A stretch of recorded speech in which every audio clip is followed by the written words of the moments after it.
Paste. Okay, now, George, that's enough. Mona, even if it means losing you, I've got to tell you the truth. George isn't the announcer. ABBOTT's great product, and they want to have the world's greatest announcer to talk about it. But I was just too modest to tell you. Yes, Mona, he's a real shy boy. Mr. Burns, if you don't do the announcing, what do you do? Well, why don't you show us, Sugar Throat?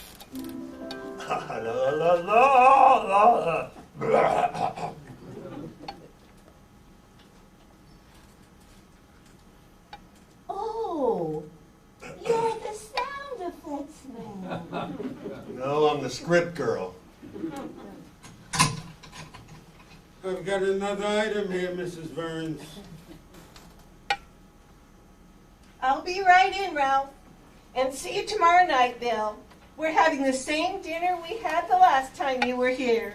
So will you stop by the Brown Derby and ask them to send over a bottle of bourbon? Stewed chicken, Illianna? Excuse me. I'll go in and see Ralph.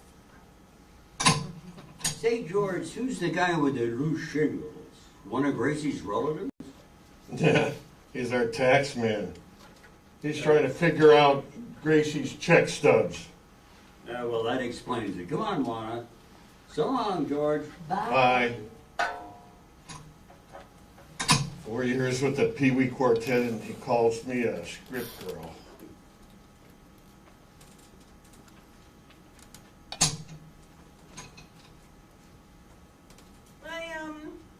I don't think Ralph Hanley should do our taxes. He's too nervous.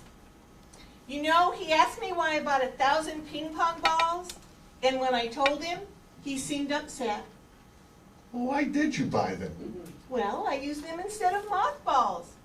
They don't smell up the closet. But they don't kill any moths. Oh, yes, they do. When the moths bite into them, there's nothing there, and they starve to death. Don't let anybody steal this idea. I'll get it. Hello? George, this is Harry Morton. I'm coming over there to help you with your income tax. Harry, I've got a tax man. You had one. He just jumped out your window and he's running down the street. Thanks, Harry. Bye. Gracie, come over here to the window. Look at Ralph Hanley running down the street. Ma, he's flying, isn't he? Yes, and you know why? Oh, sure.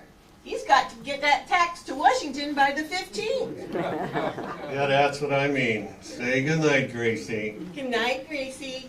Join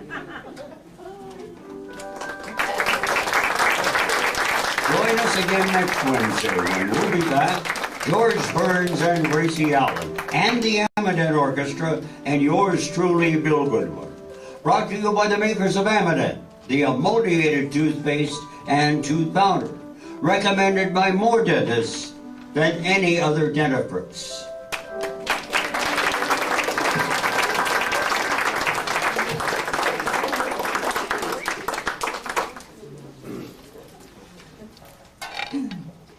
Bud Abbott and Lou Costello began performing together in vaudeville in the early 1930s, and in 1938, the pair made their radio debut. Abbott and Costello's work in radio, film, and television made them the most popular comedy team during the 1940s. They achieved national recognition as masters of the clown and the straight man relationship in their classic routine based on baseball called Who's On First, featured rapid-fire wordplay and confusion, and set the framework for many of their best-known comedy bits. We now feature yours truly, Me Howard, as Bud Abbott, and Lisa Illianna as Lou Costello in an Abbott and Costello routine called The Union Loafers. I had to get a job. You don't want to work. What are you doing? I got a job in a bakery. Good. What are you doing? Loafing. That's... Oh, boy. What are you doing? Loafing. Where? In a bakery. You working? Well, certainly. Doing what? Loafing. Well, that's exactly what I was doing here. Is just taking it. No. Not that kind of loafing. You're just a lazy idiot. I was taking it easy, same as you. I work when I loaf. How can you work and loaf at the same time? Why not? Well, how can you do that? That's what they pay me for. They pay you for what? To loaf. How do they pay you for loafing? You work in a bakery store, you gotta be doing something. I'm a baker, so I'm loafing there. You don't do a thing. Oh, yes. Oh, yes. Well, how much do they pay you in a bakery store for loafing? $1.50 an hour. For loafing? I'm a union man. I belong to the union. Well, I'm a loafing here and I ain't getting a nickel for it. Well, you're not supposed to get any money for that kind of loafing. Well, how can I loaf there with you? I should say not. You gotta join the union. I gotta join a union of loafers? Well, certainly. Okay, don't say nothing, but I was loafing here without them even knowing it. Nah, you weren't loafing here. You can't loaf here. You can't loaf here. You got no dough. I got no dough, and that is why I am loafing here, because I have got no dough. Oh, no. If you had dough, you could loaf. But then you'd have to get a card and join the union. You gotta have dough to loaf. Well, sure. How can you loaf without dough? It is very hard. I have been trying, and you just cannot do it. You can't do anything. I can't retire right now. I gotta have a job. Someday, come down to the bakery. I'll show you how to loaf. I do real loafing. In fact, you know, I never told you this, but my whole family were loafing. No kidding. Sure, my father was a bigger loafer than I was. He was? Yeah, he was one of the best loafers in the family. I think you're a better loafer than your father. Oh, I know that now, because he taught me how to loaf. You know, I know that you are a bigger loafer than your father. Oh, sure. You're a bigger loafer than me, too, ain't ya? Well, you're no loafer. I'm not.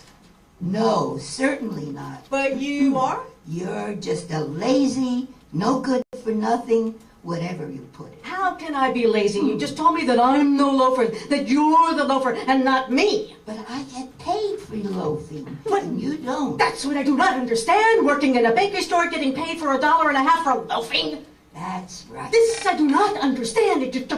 You don't understand. What is there to understand? I don't understand you working and loafing and getting paid for it. Wait a minute. Can I get a job there? No. Do the same? No. No, I cannot get a job there. You have to belong to the union. All you do is you talk and talk and talk until I hear you. You don't say nothing. I don't say anything? No. Look, you go to the union, you get a card, you go to the bakery, they give you dough.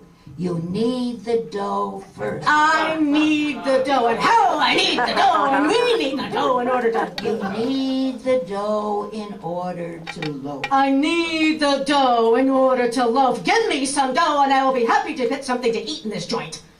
You can't get any dough. Poor Bingo. Oh, you and Bingo. I don't know what I am going to do. He's going to take a look and believe me. Wait a minute. I want to ask you one thing. What? What makes a hot air balloon go up? Hot air. Well, what's holding you down?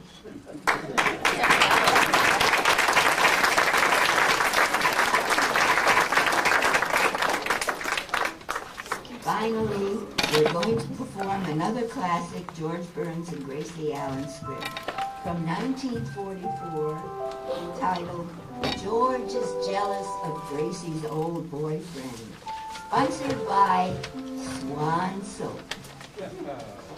The cast features Dwight Smart as announcer Bill Goodwin, Jerry Camp as George Burns, Evelyn Lipson as Gracie Allen, Lisa Illianna as their neighbor Paul, Ruth Kadison as George's old boyfriend Keith, Bonnie Smigel will provide the sound effects, and Anita Provence will be featured as the duck. George, how many lumps of sugar do you want in your coffee today? 2, thanks. Is anything interesting in the paper today, or was it just the news? Just news. Oh, how many lumps of coffee? How many lumps of sugar in your coffee? too. Thanks.